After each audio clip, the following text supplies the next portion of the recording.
मैं कमल।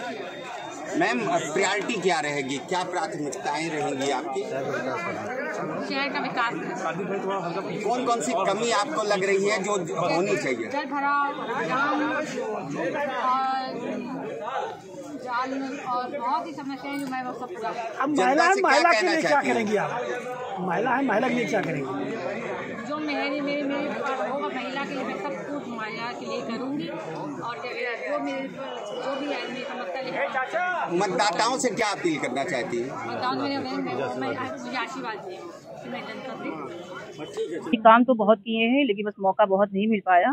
मैंने इसके पहले भी यही कहा कि 3 साल तो कोरोना में निकल गया और जब मौका मिला तो उसमें बहुत ज़्यादा बजट नहीं आया, वो भी कोरोना की वजह से ही बजट नहीं आ पाया। तो जो काम अधूरे रह गए हैं मैं इंशाल्लाह इसे इस बार अगर आप लोगों ने मौका दिया तो मैं मुकम्मल करूँगी। और भी बहुत ढेर सारे प्लान हैं हमारे। जिस तरीके से आप महिला हैं, गोंडा में महिलाओं के लिए क्या बेहतर काम करेंगे आने वाले समय में? महिलाओं के लिए तो बहुत से काम में, तो सबसे पहले तो शौचालय जो हमारे वैसे जो हमारे कार्यकाल से पहले शौचालय शहर में नहीं थे, लेकिन अब देखेंगे आप तो हर जगह को शौचालय मिलेगा। तो सबसे ज़्यादा मुझे लगता है कि जो लेडीज़ है उनको इसी बात की परेशानी होती है, तो जहाँ पे नहीं है वहाँ पे मुझे बनवाना है। और भी कुछ पर्सनल चीज़ें हैं जो लेडीज़ की होती हैं, उसके लिए मैं कोशिश गोंडा को करूँगी। बेहतर दिशा में काम करने के लिए क्या करेंगी जिससे गोंडा इंदौर के तर्ज पर हो सके, विकसित हो सके? जी, सबसे पहले तो जब मेरा कार्यकाल आया था तो उसके पहले एक न्यूज़ थी जो ये यहाँ गोंडा से लेके और अमेरिका तक पहुँच गई थी कि गोंडा शहर सबसे गंदा शहर है। लेकिन मेरे ही कार्यकाल में ये जो दाग लगा था वो मिटा है और उसमें सभी का सहयोग रहा, हमारे कर्मचारी, हमारी जनता, आप सभी लोगों का सहयोग है जिन्होंने साथ दिया और वो नंबर 1 हुआ। लेकिन जो कमियाँ रह गई हैं वो इंशाल्लाह इस बार मैं दूर करने की कोशिश करूँगी। इस बार अभी कमी है थोड़ा? बिल्कुल कमी है। अभी तो ऐसा नहीं, कोई ऐसा कह ही नहीं सकता कि मैंने परफेक्ट काम किया है और कहीं न कहीं कमी तो रहती है। गोंडा शहर में जाम की समस्या बहुत है, तो मैंने उसके लिए सोचा है पार्किंग, मैंने पहले भी सोचा था लेकिन मैंने बजट की वजह से और वक़्त की कमी की वजह से नहीं हो पाया, लेकिन पार्किंग के लिए मैंने सोचा है। सबसे बड़ी समस्या तो यहाँ सिविल लाइन है। तो उसके लिए भी प्लान पहले भी था, प्रस्ताव दिया गया था, लेकिन वही बात है फिर बार-बार मैं कह रही हूँ कि बजट की वजह से नहीं हो पाया। लेकिन फिर इस बार मैं कोशिश करूँगी, जहाँ तक जाना होगा मैं जाऊँगी। गोंडा की जनता से क्या अपील करेंगे इस बार? यही कि जिस तरह आपने पहले मुझ पे, मेरे परिवार पे, समाजवादी पार्टी पे, अध्यक्ष पे, राजीव दीक्षित पे, सभी लोगों पे जिस तरह लोगों ने यकीन किया, सबकी बातों पे यकीन किया। सूरज भैया ने जब लोगों से कहा वोट देने के लिए तो लोगों ने उन पे यकीन करके मुझे वोट दिया। तो मैं चाहती हूँ कि एक बार फिर से मुझे आप मौका दें और जो लोग मुझसे नाराज़ हैं, कुछ महिलाएँ ऐसी हैं जो मैंने सुना कि वो मुझसे नाराज़ हैं, मैं फ़ोन रिसीव नहीं करती हूँ, ऐसा नहीं, मैं रिसीव करती हूँ, ज़्यादातर तो काम मैंने फ़ोन पे ही किया है। तो मैं उन सभी लोगों से कहती हूँ कि एक बार मुझे फिर से आप मौका दीजिए और मैं आपकी नाराज़गी दूर करने की कोशिश करूँगी। माननीय मोदी जी और योगी जी को मैं अपना आदर्श मानता हूँ और पार्टी में मैं लगातार 5 साल से संघर्ष कर रहा हूँ। पार्टी ने जो आदेश निर्देश किया उसका पूर्णतया मैंने पालन किया है और 2006 में चुनाव लड़ा। चुनाव उस समय सभी लोग जानते हैं साइलेंट बूथ कैप्चरिंग हो गई। 70% में मैं था, 30% में सारे लोग थे। जनता जनार्दन का पूरा आशीर्वाद उस समय भी मेरे साथ था। 2012 का चुनाव हुआ, निर्दल प्रत्याशी के रूप में मैं चुनाव लड़ा।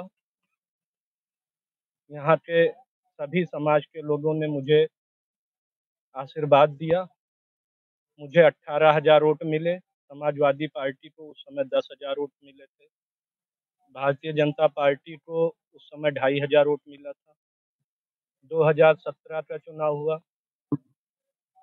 उस समय हमारी माताजी चुनाव लड़ी थी। पार्टी में था, पार्टी में संघर्ष किया था, लेकिन पार्टी ने उस समय भी टिकट नहीं दिया। भारतीय जनता पार्टी को 12,000 वोट मिला था, मुझे भी लगभग 12,000 वोट मिले थे। और इस बार भी मैं पिछले 5 साल से संघर्ष कर रहा था लगातार। पार्टी ने जो आदेश निर्देश किया था उसका पूर्णतया पालन किया था, लेकिन पार्टी ने नहीं, उसमें कुछ लोगों के योजनाबद्ध तरीके से साजिश से मेरा टिकट काट दिया गया। पिछड़े में जिला अध्यक्ष जी स्वयं आते हैं और जिला अध्यक्ष जी को ये था कि टिकट मिल जाएगा। हम लोगों ने ये कहा था कि ठीक है, जिला अध्यक्ष जी भी संघर्ष कर रहे हैं, उनको मिल जाता है तो फिर हम लोग एक बार बैठ के सारी चीज़ें बात हो जाएगी। लेकिन पार्टी जिनको टिकट दी है उनका ना तो कुछ मतलब है, ना कोई वो है, ना जनता में कभी वो गए, ना जनता के लिए कभी संघर्ष संघर्ष किया, न किसी के सुख दुख में खड़े। बस एक योजनाबद्ध तरीके से बस कुछ लोगों की साजिश थी कि ये हो जाएंगे तो फिर तीसरे को जिता देना।